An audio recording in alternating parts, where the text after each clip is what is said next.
Assalamualaikum warahmatullahi wabarakatuh. Sebelumnya perkenalkan nama saya Sofyan Lapi dengan NIM 22105105 dari program studi S1 Informatika. Pada kesempatan kali ini saya akan mempresentasikan mini project saya dari kelas Basic Backend. Oke, langsung saja.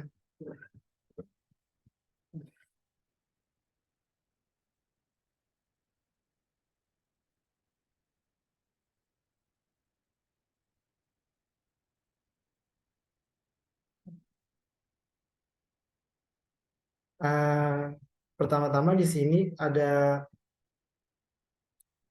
pertama-tama saya akan menjelaskan di sini itu tentang program saya. Nah, di program ini ada file dengan nama package.json.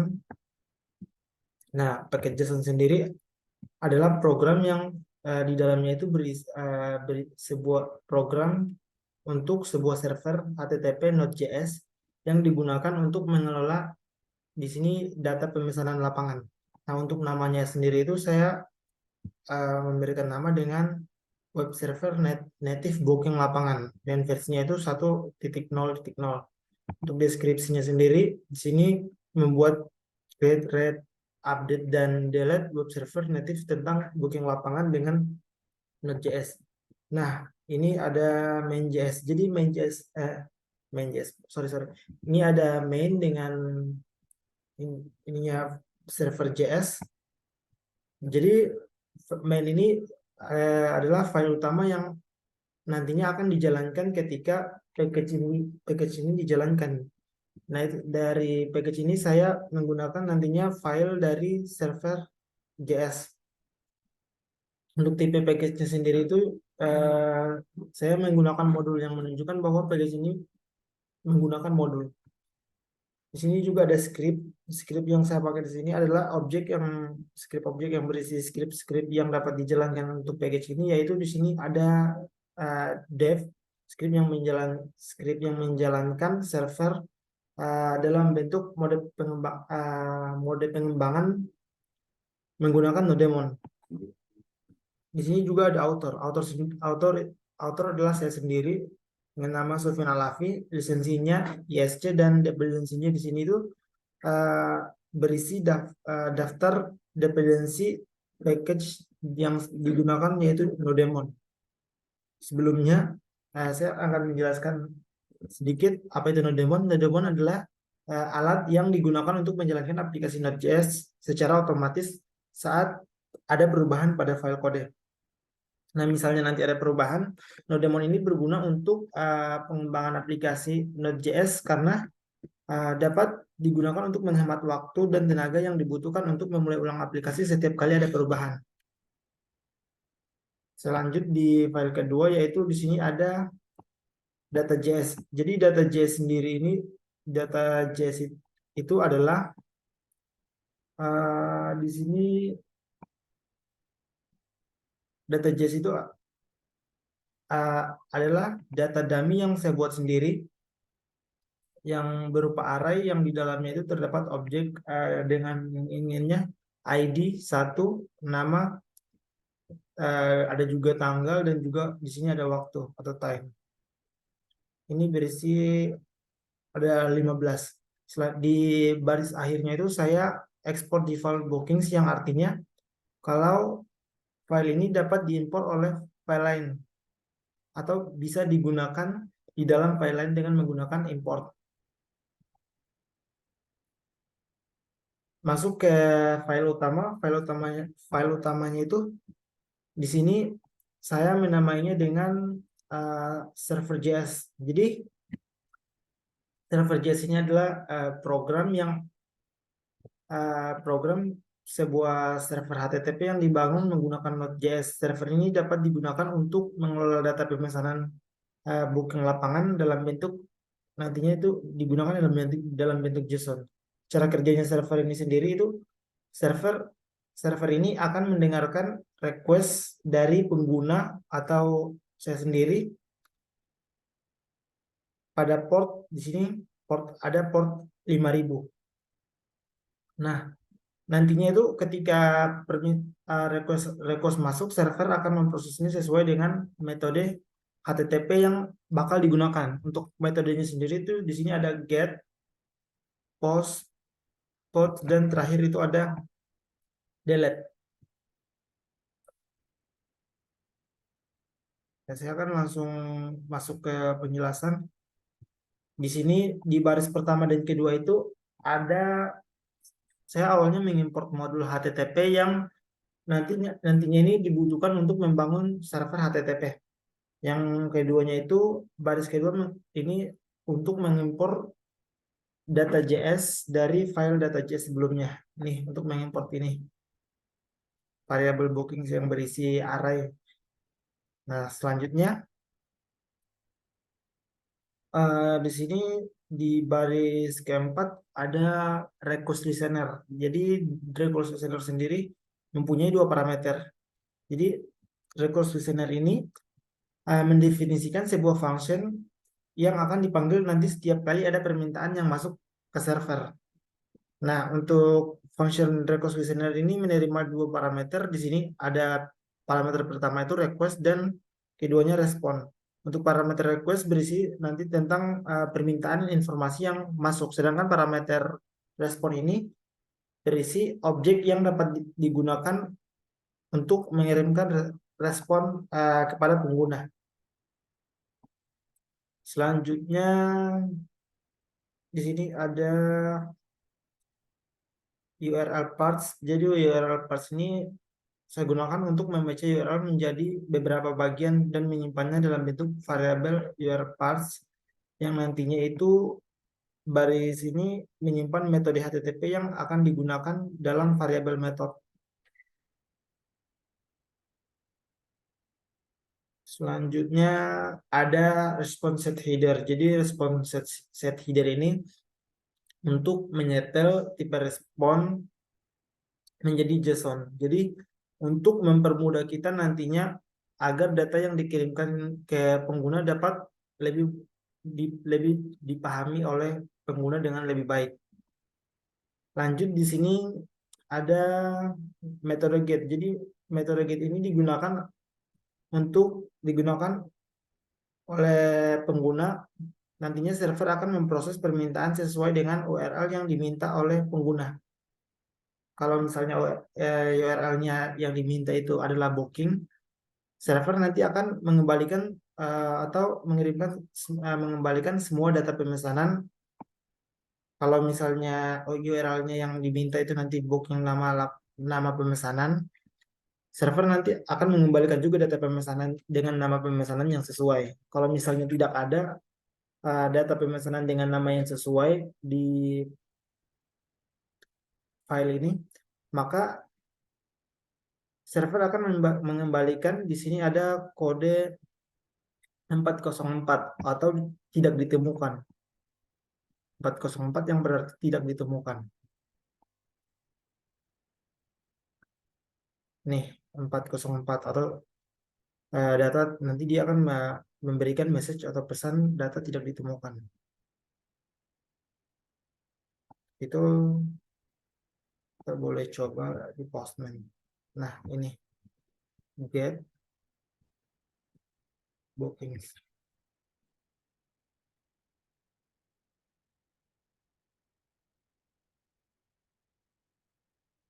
Nah, dia akan mengembalikan nilai yang ada di dalam data array, di dalam data.js tadi. Nah, ini ada ID 1 dengan nama Sofyan, tanggal 2023, bulan 11, eh, eh, ya, tanggal 1 dan waktunya itu jam 9. Kedua ada Nadia 2023, 11.03, 15.30. Oke, langsung saja. Yang kedua itu, sorry, nah, untuk setelah kita jalankan itu dia bakal menerima get, memberikan pesan kalau get itu semua booking respon dikirim untuk get semua pemesanan. Nah, untuk responnya itu ini ID dia bakal mengirimkan semua data dummy yang telah dibuat sebelumnya.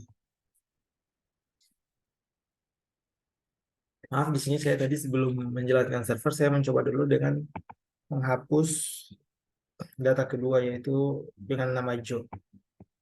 Oke, selanjutnya itu setelah get ada post. Nah, untuk post sendiri itu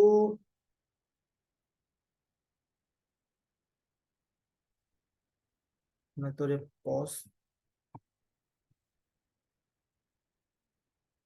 is your best get. Kalau misalnya nanti untuk metode post itu metode post, kalau misalnya nanti yang digunakan adalah post, server akan membuat pemesanan baru berdasarkan data yang dikirimkan oleh pengguna. Jadi dia bakal post ini akan membuat data pemesanan baru yang belum pernah dibuat sebelumnya. Nantinya server akan membaca data yang dikirimkan oleh pengguna secara bertahap, lalu menyimpannya ke sini ke variabel request body.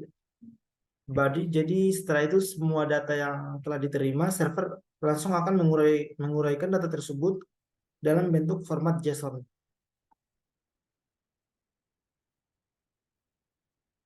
Langsung coba saja. Server post body. Mungkin kita bisa memakai ini aja ya kalian. Wah, maaf. Untuk post itu sorry.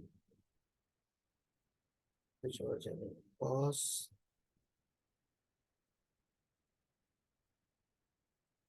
Kita bisa menggunakan Postman, Jonathan.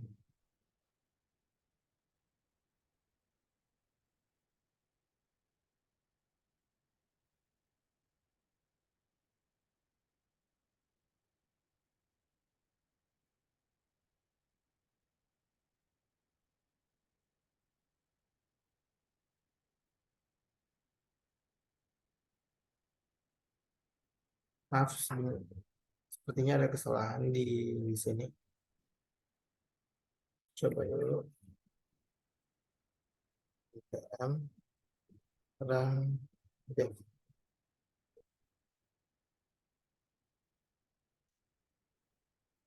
Kita coba postnya.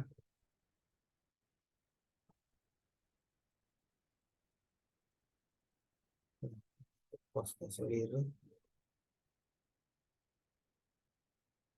Nah, ini postnya sudah memberikan di sini ada nama Jonathan seperti yang dimasukkan tadi dengan tanggalnya 2023 bulan 11 tanggal 16 dan juga waktunya itu 14.30. Di outputnya sendiri atau di terminal itu akan memberikan output di sini akan memberikan pesan bahwa pos pemesanan baru dan atas nama Jonathan dan responnya itu dikirim untuk pos booking baru atas nama Jonathan. Kita lanjut saja langsung ke metode HTTP yang ketiga, itu di sini ada bot. Jadi bot sendiri itu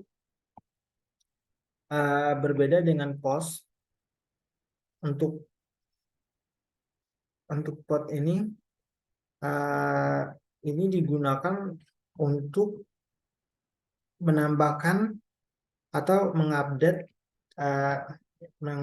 data yang sudah ada sebelumnya. Kalau misalnya post sendiri itu menambahkan data baru yang belum pernah ada sebelumnya. Untuk sedangkan bot itu menambahkan atau mengupdate data yang sudah ada sebelumnya.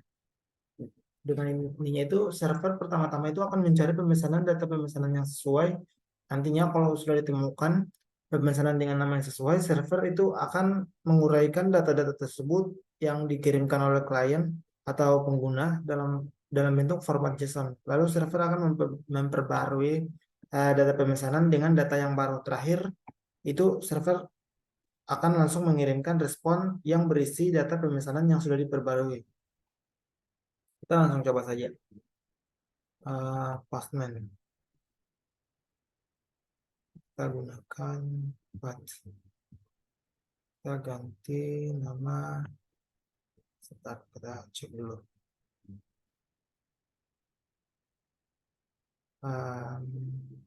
Di sini ada Gibran.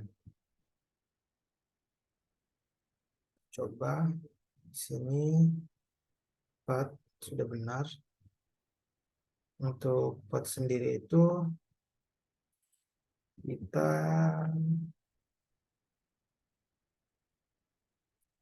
pakai dengan yang sama seperti ini, tinggal slash dengan nama yang ingin kita update. Kalau di sini saya masukkan Gibran, namanya. Terus untuk di bawahnya itu kita update-nya di waktunya aja. Sebelumnya itu di sini Gibran itu waktunya 2023 bulan 11 tanggal 5. Dan waktunya itu 10.15. Di sini saya menggantinya 2023 bulan 11 tanggal 17 dan waktunya itu diganti jadi 16.00. Kita langsung send. Nah, di sini server memberikan respon kalau data dari Gibran itu sudah diubah. Nah, kita bisa cek juga di terminalnya bahwa bot itu telah mengupdate booking, lalu respon yang dikirim untuk bot sendiri itu update booking.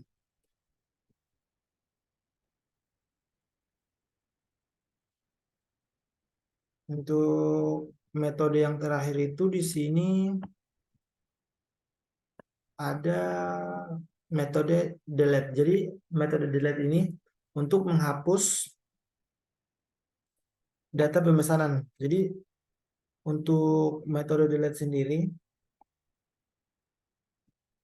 ini digunakan nantinya server akan menghapus pemesanan yang sudah ada berdasarkan nama pemesanan yang akan dikirimkan oleh pengguna atau saya sendiri.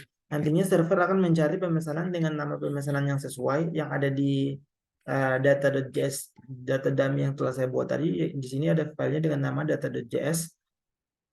Jika pemesanan dengan namanya itu sesuai atau ditemukan, server akan langsung menghapus pemesanan tersebut dari daftar pemesanan, lalu mengirimkan respon yang berisi pesan bahwa data tersebut sudah berhasil dihapus. Untuk itu kita bisa langsung coba saja. Di sini delete untuk data yang pengen kita hapus itu sama dengan bot sebelumnya. Kita bisa masukkan nama Gibran aja. Sama Gibran, terus kita di sini masukkan. Oke, send. Di sini program mengirimkan pesan bahwa data telah berhasil dihapus. Jadi data Gibran di sini untuk di terminalnya akan mengirimkan pesan kalau data Gibran dari data dummy atau data JS ini sudah dihapus, dan di sini menampilkan juga pesan kalau respon yang dikirim untuk menghapus data atas nama Gibran. Terakhir itu sudah. Kita coba untuk misalnya kalau yang kita hapus ini tidak ada. Kita coba Joe dengan ini dong 17 sen. Nah, saya mencoba untuk memakai data yang tidak ada di data dummy. Hasilnya di sini server mengirimkan pesan kalau data tidak ditemukan, dan di terakhirnya itu di terminalnya itu sendiri juga mengirimkan pesan kalau data tidak ditemukan. Respon ini dikirim untuk uh, metode delete kalau data tersebut tidak ditemukan atas nama Joe. Sebenarnya cara ini bisa digunakan juga dalam metode PERT apabila uh, data pemesanan yang dicari tidak ditemukan, itu akan menampilkan juga respon atau pesan seperti yang ada pada metode delete sendiri. Di sini itu ada saya menggunakan uh, data atas nama Joe yang sebenarnya tidak ada di dalam data dummy. Jadi server itu mengirimkan respon kalau data tersebut tidak ditemukan. Setelah berakhirnya metode terakhir yaitu metode delete, berakhir juga presentasi kali ini. Saya ucapkan terima kasih.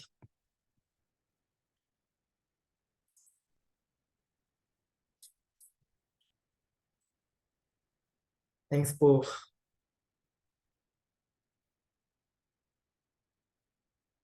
Lulusin ya po.